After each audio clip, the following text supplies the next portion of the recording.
Everyone, welcome and welcome back to my channel. तो आज मैं आपके साथ अपने modern Wangxian fan fiction you and I का लास्ट पार्ट शेयर करने जा रही हूँ। अगर अच्छा लगेगा तो प्लीज़ लाइक कमेंट ज़रूर करिएगा और चैनल को भी सब्सक्राइब कर लीजिएगा। बाकी चलिए पार्ट स्टार्ट करते हैं। हमें एक हॉस्पिटल का सीन दिखाया जाता है जहां एक वार्ड में विंग को चेक करके उसकी चोटों पर ड्रेसिंग की जा रही थी, लेकिन ड्रेसिंग करने वाली नर्स बहुत ही ऑकवर्ड फील कर रही थी और थोड़ी नर्वस भी लग रही थी। विंग उसकी ऐसी हालत देखकर कहता है, लंजा उसे ऐसे घूरना बंद करो। वांगजी जो लिटरली उस नर्स को ऐसे घूर रहा था कि मानो वो कोई नर्स नहीं कल्प्रिट है, अपने विंग को उसे ऐसे टच करता दे। वो विंग को अपनी सॉफ्ट आइज से देखते हुए कहता है, मैं कहाँ घूर रहा हूँ, मैं तो बस ध्यान रख रहा हूँ कि वो ठीक से कर रही है या नहीं। विंग उसे ऐसे फेस लिए देख रहा था मानो कहना चाह रहा हो, डूड वो बीजिंग के नंबर 1 हॉस्पिटल की नर्स है। विंग के एक्सप्रेशंस को समझते हुए वांगजी अपनी नजरें इधर उधर करने लगता है और वो नर्स विंग की आवाज सुनते ही वांगजी के बदलते एक्सप्रेशंस को देखकर सोचती है बाइपोलर। बट थोड़ी देर वांगजी फिर से नर्स को ऐसे ही घूरने लगता है। विंग अपना हेड शेक करता है जैसे कि इसका कुछ नहीं हो सकता। तभी उसके दिमाग में कुछ आता और कहता है, लंजा मुझे अभी जूस पीने का मन कर रहा है, मेडिसिन खाने से मेरा मुंह कड़वा है, इसलिए मेरे लिए जूस लेकर आओ। इस पर वांगजी विंग को ओके कह के अपने सेक्रेटरी को बोलने ही पड़ा था जूस लाने के लिए, लेकिन तभी विंग की उसे फिर से आवाज आती है जो कहता है, लंजा मैं चाहता हूँ तुम बाहर जाकर मेरे लिए जूस लाओ। इस पर वांगजी कुछ कहता उससे पहले ही विंग की आईज में छुपी वार्निंग देकर ना चाहते हुए वो एक लास्ट लुक उस नर्स को देकर चला जाता है, जिस पर विंग चक्कर करता है और नर्स से कहता है, अब आप रिलैक्स होकर अपना काम कर सकती हैं। वो नर्स भी स्माइल करती है और कहती है, आपके हस्बैंड बहुत over protective and jealous type के पर्सन है।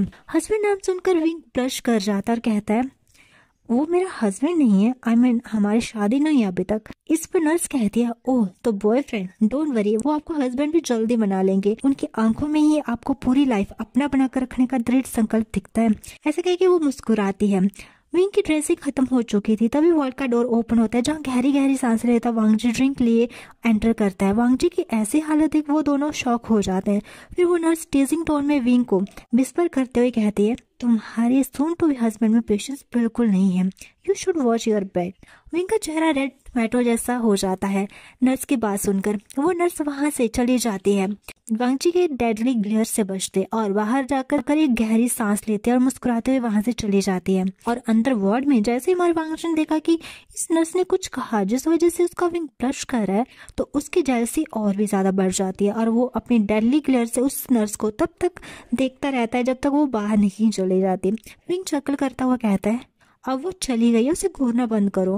वांगजी विंग की बात सुनकर उसके पास अपना सल्की फेस लिए बैठ जाता है और विंग को जूस देता है पीने के लिए। विंग वांगजी को ऐसा देख कहता है, ऐसे क्यूट फेस बनाना बंद करो वरना मैं तुम्हें खा जाऊंगा। विंग की बात सुन वांगजी विंग के कान के पास आकर अपनी हस्की टोन में कहता है, ये तो वक्त ही बताएगा माय बेबी बॉय कि कौन किसे खाएगा। विंग ब्रश करते हुए वांगजी के चेस्ट पर अपना हाथ रखकर उसे थोड़ा पीछे करता है और कहता है, मुझे भूख लगी है। वांगजी विंग का हाथ जो उसने उसकी चेस्ट पर रखा था उसे अपने हाथ में लेकर उस पर किस करते हुए कहता है, तो तुम क्या खाना चाहोगे? जो तुम चाहो, जैसा तुम चाहो, मैं तुम्हें वैसे ही खाने दूंगा। वांगजी की ऐसी फ्लर्टी बातें सुनकर विंग कहता है, मुझे खाना खाना है। हाँ तो मैं भी खाने की ही बात कर रहा था। विंग उसे अपने ब्लशिंग फेस से घूरता है तो वो सरेंडर करते हुए कहता है, अच्छा ठीक है, चलो किसी अच्छे से रेस्टोरेंट में जाकर खाना खाते हैं। ऐसा कहकर वो वहां से चले जाते हैं। वांगजी सोचता है, विंग तुम्हारे इस ब्लश का कारण हमेशा मैं बनना चाहता हूँ। सिर्फ मेरी बातों पर, मेरे ही कारण तुम ऐसे ब्लश कर सकते हो, सिर्फ मेरे कारण। ऐसा सोच के वांगजी जो विंग को पैडल साइड में उठाकर हॉस्पिटल से बाहर ले जा रहा था, वो उसकी वेस्ट पर अपना और ज्यादा हाथ कस लेता है। विंग जिसने ब्लश से अपना चेहरा वांगजी की गर्दन में छुपाया हुआ था, वो वांगजी की फेस की ओर नजर करता हुआ सोचता है, लंजा मैं जानता हूँ तुमने वो सब क्यों कहा और अभी तुम्हारी ये ग्रिप, तुम सच में बहुत जेलस पर्सन हो। और सच बोलूं तो मुझे तुम्हारी इस जेलसी, तुम्हारे पॉजेसिवनेस से भी बहुत प्यार है। अब 2 हफ्ते बीत गए थे इस बात को।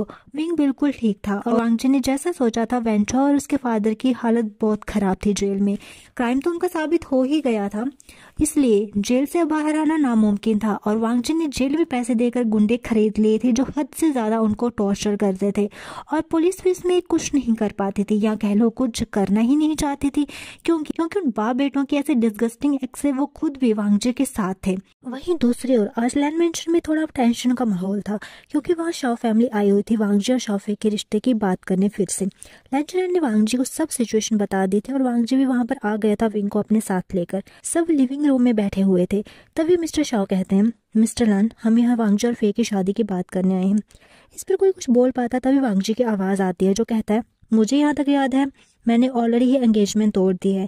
इस पर शाओफे जो इतने दिनों से अपना गुस्सा रोकर रखी हुई थी वो कहती है, तुम ऐसा नहीं कर सकते वांगजी, अंकल चिराय ने प्रॉमिस किया था हमारी शादी होगी, फिर तुम ऐसे कैसे कर सकते हो मेरे साथ? तुम्हें क्या मेरा प्यार नहीं दिखता? इस पर वांगजी कहता है, मैं विंग से प्यार करता हूं, मैं ये शादी नहीं कर सकता। तो शाओफे कहती है, नहीं तुम्हें ये शादी करनी होगी, लैंस अपना प्रॉमिस कभी नहीं तोड़ते। फिर वांगजी सोफे से उठ जाता है जिस कारण विंग भी उठ जाता है।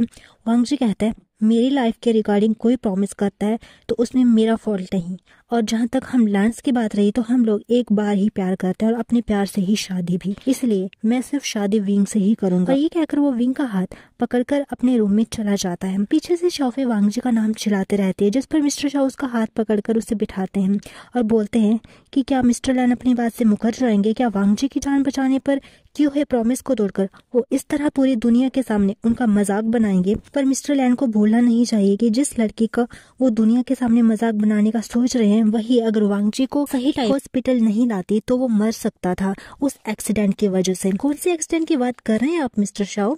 ये आवाज सुनकर सब डोर की ओर देखते हैं जहाँ से जियांग चंग चला आ रहा था। वांगजी के यहाँ पहुंचने से पहले शिचैन बहुत परेशान थे और अपनी परेशानी की वजह जियांग चंग को उन्होंने बताई थी, जो कि ओब्वियसली ये लव ट्रायंगल और प्रॉमिस था जो कि अंकल ने जान बचाने पर कर दिया था। जिससे सुन जियांग चंग वहाँ आने की बात करता है, रीजन आकर बताएगा ऐसा कह के। हॉल में जियांग चंग की बात सुनकर मिस्टर शाओ कहते हैं, और तुम ये पूछने वाले कौन होते हो? इस पर शिचैन थोड़ा गुस्से में कहते हैं, वो मेरा बॉयफ्रेंड है, इसलिए हमारे घर में क्या चल रहा है उसको पूछने का पूरा हक है। जियांग चंग थोड़ा शॉक होता है शिचैन की बात सुनकर और बाकी लैंस भी, पर अभी इस बात पर ध्यान देने का वक्त नहीं था, इसलिए जियांग चंग स्मक करता है और मिस्टर शाओ के पास जाकर सेम क्वेश्चन रिपीट करता है जिस पर मिस्टर शाओ बड़ी ही अकड़ से उस एक्सीडेंट के बारे में बताते हैं कि ऐसे शाओफे ने वांगजी की जान बचाई और मिस्टर लैन ने क्या प्रॉमिस किया। इस पर जियांग चंग चकल करता है और लैंचुरैन की ओर मुड़कर कहता है कि वो सच सच बताए, उन्होंने खुद से ये प्रॉमिस किया था या आप पर के एहसान पर दबाव डालते हुए आपकी खुशी का फायदा उठाकर आपसे ये प्रॉमिस लिया गया था। इस पर मिस्टर लैन कहते हैं कि शादी का प्रस्ताव मिस्टर शाओ ने ही रखा था प्रॉमिस के रूप में।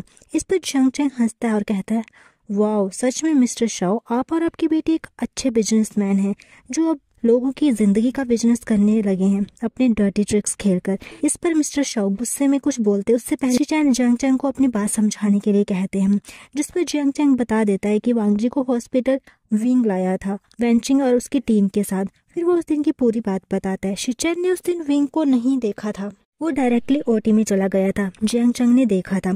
जियांग चंग की बात पूरी होते ही शाओफे ड्रामा करने लगते हैं और रोते हुए कहने लगते हैं कि ये झूठ है, लेकिन तभी उन्हें स्टेयर्स से आवाज आती है जो कि वांगजी की थी। वो कहता है कि जियांग चंग जो कह रहा है सच कह रहे हैं, विंग भी वांगजी के साथ था। वांगजी कहता है कि विंग ने मुझे सच बता दिया है कि मैं उसे कैसे किस हालत में मिला था जब मैंने प्रॉमिस के बारे में रूम में विंग को बताया। इस पर मिस्टर शाओ अपनी घबराहट छुपाते हुए गुस्से में बोलते हैं कि इन दोनों की मिली भगत है। पर इस पर जियांग चंग बोलता है कि मुझे बहुत दिन पहले ही इस प्रॉमिस के बारे में पता था, लेकिन मैं चुपचाप सबूत इकट्ठे कर रहा था अपनी बात साबित करने के लिए। ऐसा कह के वो एक टेप निकाल कर कहता है कि इसमें उस दिन की पूरी कैमरा रिकॉर्डिंग है जो अब मैं सबके सामने दिखाकर सच साबित करूंगा। इस पर शाओफे कहती है, ऐसा नहीं हो सकता, मैंने तो उस दिन की सारी रिकॉर्डिंग्स डिलीट करवा दी थी, फिर ये रिकॉर्डिंग। इस पर जियांग चंग हंसते हुए कहता है, राइट, ये रिकॉर्डिंग उस दिन की नहीं है क्योंकि मुझे आज ही इस प्रॉमिस के बारे में पता चला और उस दिन की रिकॉर्डिंग डिलीटेड थी। शुक्रिया एडमिट करने के लिए मिस शाओफे। इससे शाओफे को समझ आ गया था कि उसने अभी क्या बोल दिया है। वो घबराते हुए लैन फैमिली को देख जो उसे बुरे तरीके से घूर रही थी। उसे बहुत गुस्सा आता है और फिर से वो हंसने लगती है और विंग पर गन पॉइंट कर देती है। वो विंग को कर्ज करते हुए अपने सारे गुनाह कबूल कर देती है कि कितनी बार उसने विंग को उनके रास्ते से हटाने के लिए वेंज और वेन हॉर्न से हाथ मिलाया, पर फिर से ये डैम विंग हर बार बच गया, लेकिन आज नहीं, आज वो अपने हाथ से इसे मार देगी और अपने और वांग जी के बीच की ये फसाद की जड़ खत्म कर देगी। वो जैसे ही ट्रिगर दबाती है, वांग जी विंग को अपनी बॉडी से कवर कर देता है। गोली भी चल जाती है, पर वो गोली उन दोनों में से किसी को भी नहीं लगती। जैसे ही शाओफे ने गोली चलाई थी, मिस्टर शाओ जो अपनी बेटी को खूनी बनता नहीं देखना चाहते थे, वो गन की डायरेक्शन ऊपर की ओर कर देते हैं और गन से निकली गोली ऊपर लगे बड़े से झूमर के कॉर्नर जो कि मेटल का था उसे टकराकर शाओफे की ओर आता है और उसके सर के बीचों बीच वो गोली लग जाती है और ऑन द स्पॉट उसकी मौत हो जाती है। अपनी बेटी की मौत अपने ही हाथों मिस्टर शाओ सहन नहीं कर पाते और उन्हें भी हार्ट अटैक आता है, जिस कारण उनकी भी वहीं पर डेथ हो जाती है। पुलिस दोनों डेड बॉडीज को लेकर चली जाती है और उनके हॉल में लगी कैमरा से वहाँ जो सब हुआ था एज अ सबूत वो भी ले जाते हैं और इनका ये case open and shut case की तरह क्लोज हो जाता है। अब 1 महीने बाद पूरा लैन मैंशन बहुत खूबसूरती से सजा हुआ था, क्योंकि आज लैन फैमिली के दोनों बेटे लैन शीचेन और लैन वांगजी की शादी थी। लैन शीचेन ने सिचुएशन संभलने के बाद चैंग चैंग को प्रपोज कर दिया था और आज दोनों भाई अपने लव ऑफ लाइफ से पूरी लाइफ के लिए जुड़ने जा रहे थे। पहले लैन शीचेन चैंग चैंग बोझ लेते हैं और बाद में लैन वांगजी और वेवुशन और किसके साथ वो अपनी मैरिज सील कर देते हैं। सब बहुत खुश थे। दोनों कपल शादी पूरे होते ही हनीमून के लिए निकल जाते हैं, जहाँ शीचेन और चैंग पेरिस जाते हैं और विंग और वांगजी वहीं जाने का डिसाइड करते हैं जहाँ किस्मत ने उन्हें पहली बार मिलाया था, जहाँ पहली बार उन दोनों की दोस्ती हुई और पहली बार प्यार का इजहार। और अब पहली वेडिंग नाइट भी वो लोग उसी छोटे से गांव यनमिंग में मनाते हैं और विंग को शौक करते हुए वो पहली वेडिंग नाइट उनकी उसी लोटस पॉन्ड के बीचों बीच एक बड़ी सी बोट जिस पर छोटा सा एक रूम जैसा बनाया गया था, जिसे बहुत ही खूबसूरती से सजाया गया था, उसमें वो लोग मनाते हैं और पूरी लाइफ एक दूसरे के साथ रहने का वादा करते हैं। हे गाइस, तो यहीं पर आज हमारी ये स्टोरी खत्म होती है। बाकी अपना ध्यान रखिएगा, न्यू स्टोरी के साथ मिलेंगे, तब तक के लिए bye bye and take care.